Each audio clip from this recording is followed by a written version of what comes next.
Welcome all of you Biotree with Pallavi के इस YouTube platform पर आपका बहुत बहुत स्वागत है। आज की इस वीडियो में हम स्ट्रक्चर ऑफ हार्ट के बारे में समझेंगे, यानी कि हृदय की संरचना के बारे में जानेंगे। बहुत ही इंपॉर्टेंट टॉपिक है, इसको इसीलिए बहुत ही इजी वर्ड में और एक बहुत ही इजी डायग्राम के थ्रू आपको समझाने की कोशिश करेंगे, इसलिए लास्ट तक वीडियो तक बने रहिएगा, स्किप नहीं करिएगा। चलिए शुरू करते हैं आज का वीडियो, जो कि बेस्ड है स्ट्रक्चर ऑफ हार्ट यानी कि हृदय की संरचना के बारे में। अगर हम हार्ट के ह्यूमन हार्ट को देखें तो ह्यूमन हार्ट दरअसल 4 चैम्बर का बना होता है। ह्यूमन हार्ट 4 चैम्बर का बना होता है। पहला ऑरिकल और दूसरा वेंट्रिकल। ऑरिकल 2 चैम्बर में डिवाइड होता है, जिसे कि राइट और लेफ्ट में डिवाइड होता है। राइट में जो ऑरिकल पाया जाएगा उसे राइट ऑरिकल और लेफ्ट में जो ऑरिकल पाया जाएगा उसे लेफ्ट ऑरिकल कहा जाता है। वहीं वेंट्रिकल भी 2 चैम्बर में डिवाइड होता है। राइट में जो वेंट्रिकल पाया जाएगा उसे राइट वेंट्रिकल और लेफ्ट साइड में जो वेंट्रिकल पाया जाएगा उसे लेफ्ट वेंट्रिकल कहा जाता है। इस तरह से हम कह सकते हैं कि हमारा हार्ट दरअसल 4 चैम्बर या ह्यूमन हार्ट 4 चैम्बर का कंपोज होता है या 4 चैम्बर का बना होता है। 2 ऑरिकल और 2 वेंट्रिकल, यानी right auricle, left auricle, right ventricle और लेफ्ट वेंट्रिकल। अब बात करते हैं इसके दूसरे स्ट्रक्चर की। राइट ऑरिकल और लेफ्ट वेंट्रिकल, माफ करिएगा, राइट ऑरिकल लेफ्ट ऑरिकल से एक सेप्टा के द्वारा डिवाइड होता है, जिसे कि इंटर ऑरिकुलर सेप्टा कहा जाता है। एक बार फिर से समझते हैं। ऑरिकल हमारा यानी कि राइट ऑरिकल लेफ्ट ऑरिकल से एक सेप्टा के द्वारा, एक बैरियर के द्वारा डिवाइड किया जाता है, जिसे इंटर ऑरिकुलर सेप्टा कहा जाता है। वहीं पर वेंट्रिकल भी हमारा डिवाइड होता है एक दूसरे सेप्टा के द्वारा, जिसे कि इंटर वेंट्रिकुलर सेप्टा कहा जाता है। ऑरिकल, राइट ऑरिकल और लेफ्ट ऑरिकल दोनों एक दूसरे के एक सेप्टा के द्वारा डिवाइड किए जाते हैं, जिसे इंटर ऑरिकुलर सेप्टा कहा जाता है। वहीं पर वेंट्रिकल भी हमारा एक सेप्टा के द्वारा डिवाइड होता है राइट वेंट्रिकल और लेफ्ट वेंट्रिकल में, जिसे कि इंटर वेंट्रिकुलर सेप्टा कहा जाता है। अगर हम राइट ऑरिकल के स्ट्रक्चर को ध्यान दें तो राइट ऑरिकल के तरफ 2 वेना केवा पाई जाती हैं। पहला सुपीरियर वेना केवा और दूसरा इंफीरियर वेना केवा।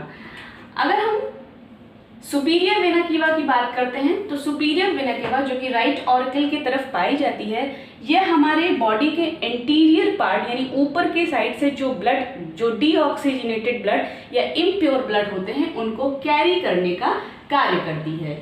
वहीं अगर इंटीरियर वेना केवा की हम बात करते हैं तो इंटीरियर वेना केवा हम, जो कि राइट ऑरिकल के नीचे पाई जाती है, थोड़ा नीचे पाई जाती है, ये हमारी बॉडी के डीऑक्सीजनेटेड ब्लड को कैरी करने में हेल्पफुल होती है। तो अंतर यहाँ पे हुआ सुपीरियर वेना केवा और इंफीरियर वेना केवा क्या है कि ये दोनों ही वेना केवा राइट ऑरिकल की ओर ही पाई जाती हैं। राइट ऑरिकल से थोड़ा ऊपर साइड में सुपीरियर वेना केवा पाई जाती है, जो कि हमारे बॉडी के इंटीरियर साइड से जितने भी डीऑक्सीजनेटेड ब्लड या इम्प्योर ब्लड होते हैं उनको कैरी करने का काम करती है।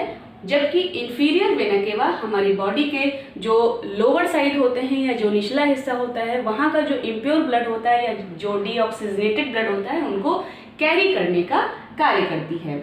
अगर हम लेफ्ट ऑरिकल की तरफ देखें तो वहां पर एक वेन पाई जाती है, जिसे कि पल्मोनरी वेन कहा जाता है। पल्मोनरी वेन लंग्स के द्वारा या लंग्स से जो ऑक्सीजनेटेड ब्लड होते हैं या जो प्योर ब्लड होते हैं उनको कैरी करने का कार्य करती है। आगे अगर इसके स्ट्रक्चर की बात करें तो राइट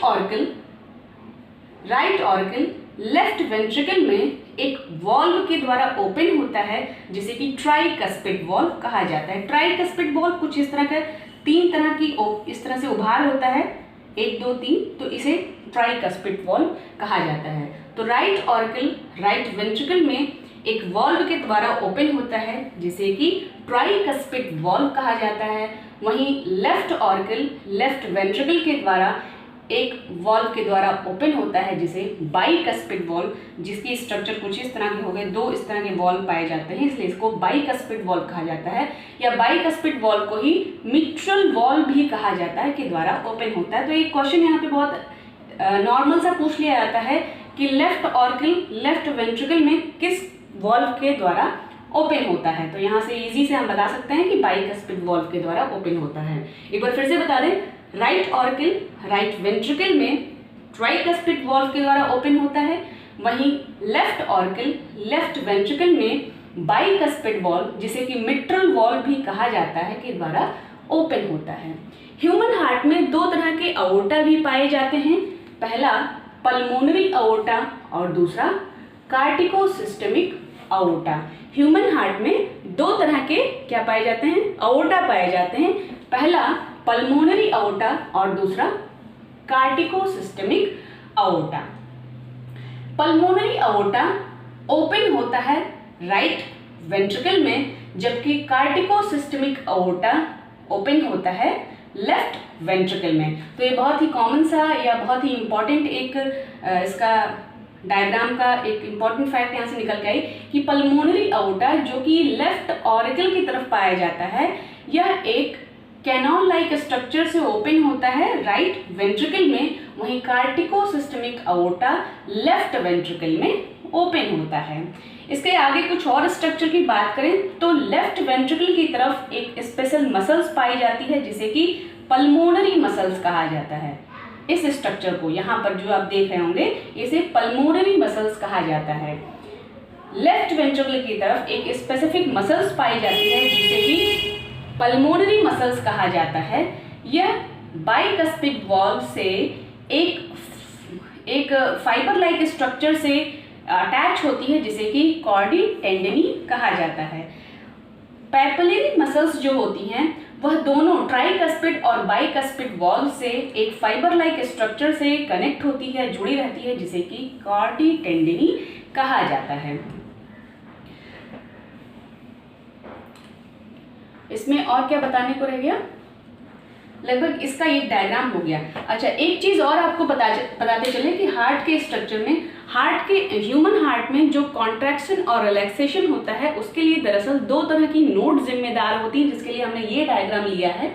तो ह्यूमन हार्ट में कॉन्ट्रैक्शन के लिए दो तरह की नोड जिम्मेदार होती हैं जिसे कि एसए नोड और एवी नोड कहा जाता है। चलिए अब समझ लेते हैं हम लोग एसए नोड और एवी नोड के बारे में।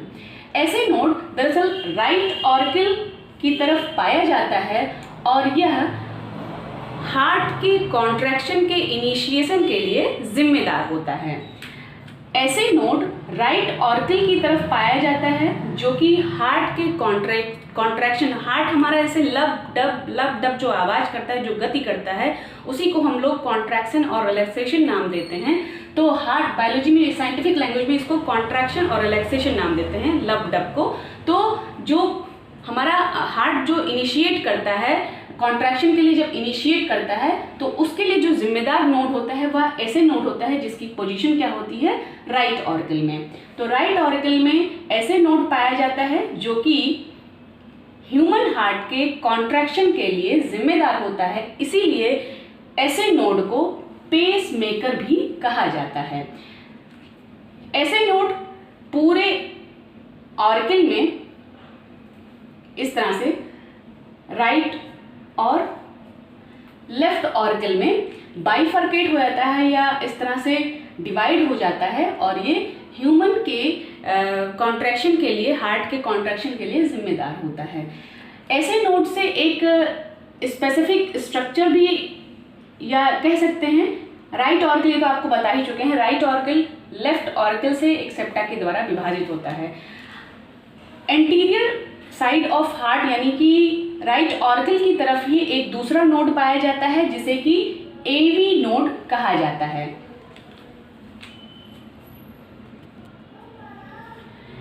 एवी नोड दरअसल इंटर ऑरिकुलर सेप्टा के जस्ट नीचे होता है और यह आगे चलकर बाइफर्केट हो जाता है वेंट्रिकुलर रीजन में, और इस तरह के बाइफर्केट रीजन को बंडल ऑफ हिज कहा जाता है।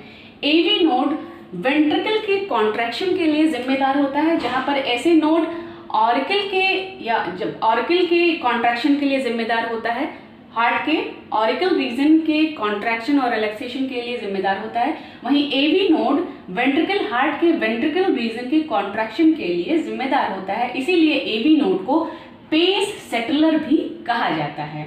एवी नोड आगे चलकर वेंट्रिकल रीजन में बाइफर्केट हो जाता है, कई जगह डिवाइड हो जाता है, जिसे कि बंडल ऑफ हिज कहा जाता है। और यही bundle of His ventricle region में हार्ट के कॉन्ट्रैक्शन के लिए जिम्मेदार होता है। और बंडल ऑफ हिज जब आगे चलकर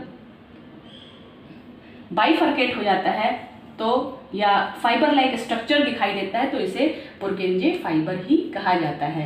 तो इस डायग्राम में एक इम्पॉर्टेंट बात यह है कि हमारे हार्ट का जो कॉन्ट्रैक्शन होता है उसके लिए दो तरह की नोड जिम्मेदार होती हैं, पहला एसे नोड और दूसरा एवी नोड। एसे नोड ऑरिकल रीजन में पाया जाता है, जो कि आगे चलकर बाइफर्केट हो जाता है, बहुत फाइबर लाइक स्ट्रक्चर में बदल जाता है, जो कि ऑरिकल के कॉन्ट्रैक्शन के लिए जिम्मेदार होता है, इसीलिए ऐसे नोड को पेस मेकर कहा जाता है। वहीं पर एवी नोड, जो कि इंटर ऑरिकुलर सेप्टा के जस्ट नीचे पाया जाता है, वह भी आगे चलकर वेंट्रिकुलर रीजन में बाइफर्केट हो जाता है, जिसे कि बंडल ऑफ हिज। और बंडल ऑफ हिज जब आगे चलकर बाइफर्केट हो जाता है वेंट्रिकल रीजन में, तो इसे पुरकेंजे फाइबर कहा जाता है।